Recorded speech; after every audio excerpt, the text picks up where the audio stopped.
Mga kababayan, eto na, nanganganib ka ngayon, Sara, lagot ka. Pasok! Ebidensya House Prosecutor sa impeachment trial ni Vice President Sara Duterte. Nako. Ayon kay Prosecutor Congressman Terry Redon, Ah. daw ito sa mga private property ni VP Sara. Ah. Mga nadiskubre daw silang ilang pang ari-arian ng biste na Nako! hindi dineklara sa kanyang SALN. Nako, yan ang mga kababayan ko. Hindi lang ho yung pera sa bangko na bilyon-bilyon, kung hindi itong mga kababayan, mga ari-arian, laka. Delikado si Sara dyan, mga kababayan. Natandaan nyo ba yung isang teacher? Teacher ho yan, na nagtatrabaho sa public school. Hindi na ideklara yung kanyang SALN na maayos. Yun yatang kanyang bahay, mga kababayan, o yung kanyang pera sa bangko ay hindi na ideklara ng tama. Abay, mga kababayan tinanggal natandaan nyo yun? Almonley? Sino nakakatanda nun? Yung teacher na hindi tama yung pagkaka-file ng kanyang SALN, sinibak, mga kababayan. Ngayon, eto, sandamakmak na ari-arian ni Sara Duterte, na mga hindi nakadeklara sa kanyang SALN ay nadiskubre. Lagot, Sara! Yari ka dyan! Yari ka! Diba? Eto na, Hindi naman sadya, hindi din, eto na. Pakinggan natin kung ano yung mga ari-arian na to. Nadiskubre daw silang ilang pang ari-arian. May mga nadiskubre daw silang ilang pang ari-arian ng biste Nako, Diyos na ko hindi po. dineklara sa kanyang SALN. Lagaw. Sa Lunes, June 15 ang deadline para sa pagsusumite ng pre-trial brief. Ang Ang laka. prosecutors at kampo ni VP Sara Ah. sa Senate Impeachment Court. Nako, ang gagaling pa naman ng mga abogado ngayon. Di ba? Ang gagaling ng mga abogado ngayon ng prosecution, mga kababayan. Sige, tuloy. June 18 naman nakatakdang pre-trial conference Nako pero po. sarado ito sa media at publiko. Nako. Mga pag-aari po ito na nakalagay po sa mga listahan po ng mga opisina ng pamahalaan. These are personal properties. These are not real properties. No? Personal properties, mga kababayan. Personal, Astig ha? New Lava Cake Matcha Latte by Lemon Square. But ito po ay papasok pa rin doon sa milyon-milyong pisong halaga. We're an evaluation expert for it. Pero nasa milyon-milyong piso pa rin po yung pinag-usapan natin dito Nako, grabe, no? Paano ngayon yan?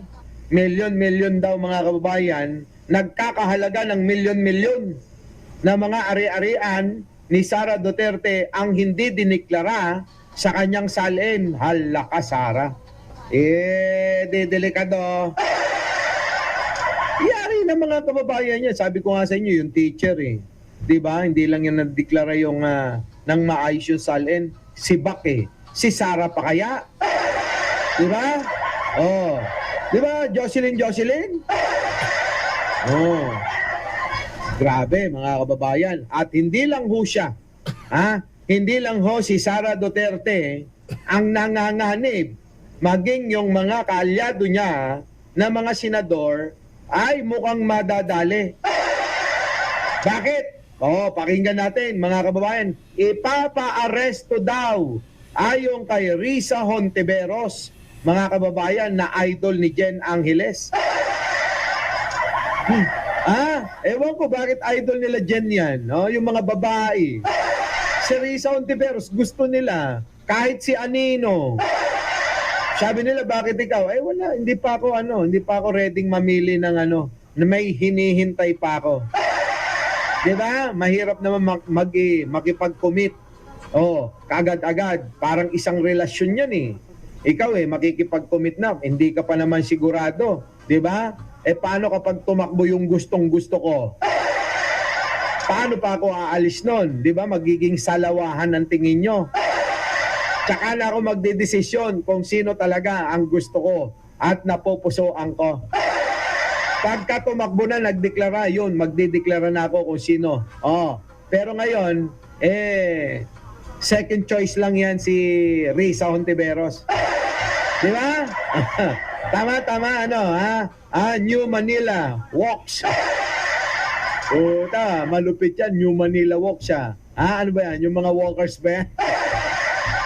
Eto na mga kababayan, sino ba yung mga ipapa-aresto ni Risa Hontiveros? Kung nila Risa Hontiveros, kung sila ay magmamatigas, sinong mga senador yan? Risa Hontiveros, pasok! Tuhin namin sila. Yan ang babala ni Senator Risa Hontiveros sa tinaguriang Maleta Boys kung iisnabin nila ang susunod na flood control hearing. Ayan na. Nako mga kababayan ko, yung mga kaalyado ni Sara Duterte. Eto pala yung mga aarestuin, etong kargadores. Kapag ka inisnab nyo daw yung hearing na imbitasyon ng pinamumunuan ni Sherwin Gatchalian at ni Erwin Tulfo sa Blue Ribbon, nako, yari kayo.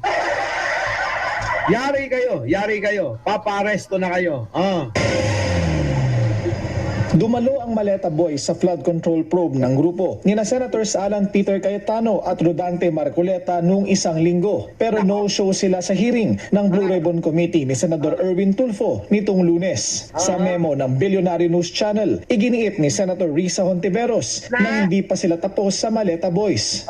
Definitely, iimbitahin po sila ulit, Willard, kapag fully constituted na ang Blue Ribbon Committee. Ibig sabihin, mahahalal na rin yung mga miyembro mula sa Minoria sa Blue Ribbon Committee at definitely iimbitahin po sila ulit. And by that time, I hope pauunlakan na nila yung imbitasyon. Hindi tulad nung nagmi-meeting kami sa Blue Ribbon Committee nung nakaraang araw. Andun lamang po sila sa taas. Nagpe-presscon pa. Oo nga. Nandun lang sa taas, nagpe-presscon. Sinungaling sabi nila, di ba? Kasama si Robin Padilla. Hindi! Dadalo kami ng Blue Ribbon hearing. Sinungaling, ginawa pang dahilan para makapasok lang at para makapaggulo lang sa opisina ni Robin Padilla ang bobo. Alam niyo mga kababayan, ito lang yan, ulitin natin yung sinabi natin. Kung talagang etong grupo ng 18 kargador, mga kababayan, ay walang tinatago, kaya nilang panindigan yung sinasabi nila, na kahit anong paikot-ikot ng mga senador, iisa lang yung sasabihin nila. Mga kababayan, ano kinakatakot nila? Diyan nga maganda para maging balanse, di ba? Hindi yung ang iimbestiga, ang magtatanong sa iyo, yun din yung sumasagot sa mga tanong nila. Hindi dito magkakaalamanan, mga kababayan, kung sino na ang nagsasabi ng totoo at hindi. Bakit? Kasi galing na sa ibang panig yung magtatanong. Kumbaga sa parang ito labanan na ng pagpapatunay ng katotohanan di ba? Mga 18 kargador, huwag na kayong matakot. Diyan nyo ipakita. Kasi ganito yan. Pagkakataon nyo yan. Ako opinion ko. Pagkakataon nyo yan, mga 18 kargador, na pabilibin ang taong bayan. Kahit ako bibilib di ba?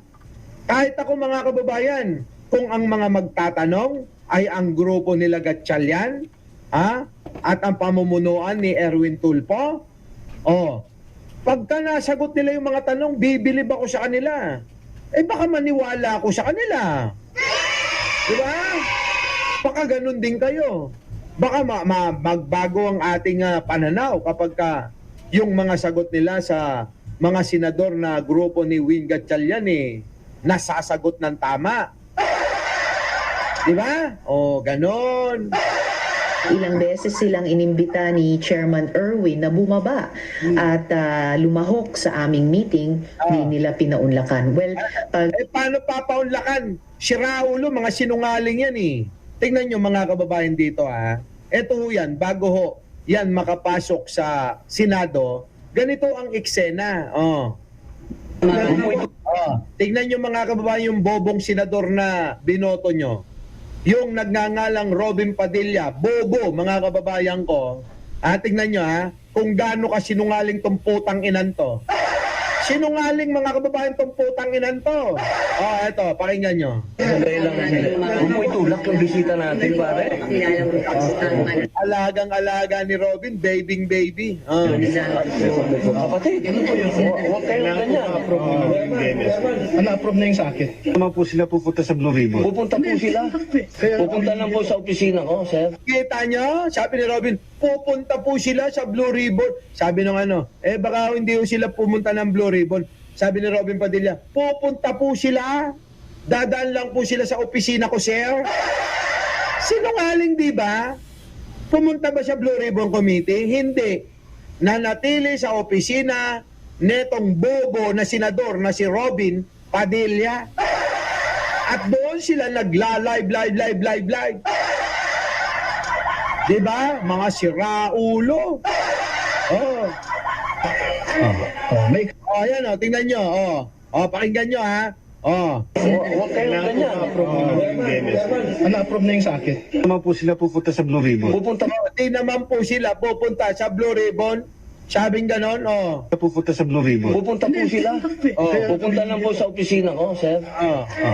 May ika-clarify lang kasi ako. Aba, sir, parang may tinitignan ka, tinititigan, sir. Hindi po. Aba, sir. Puro yabang ng putang ina, bobo naman. Di ba? Puro yabang lang si Robin Padilla, bobo naman. Hindi naman senador ng taong bayan yan eh. Senador ni Duterte. Walang silbi mga kababayan eh. Balikan natin. Ito sinasabi ni Ate Risa. Pasok.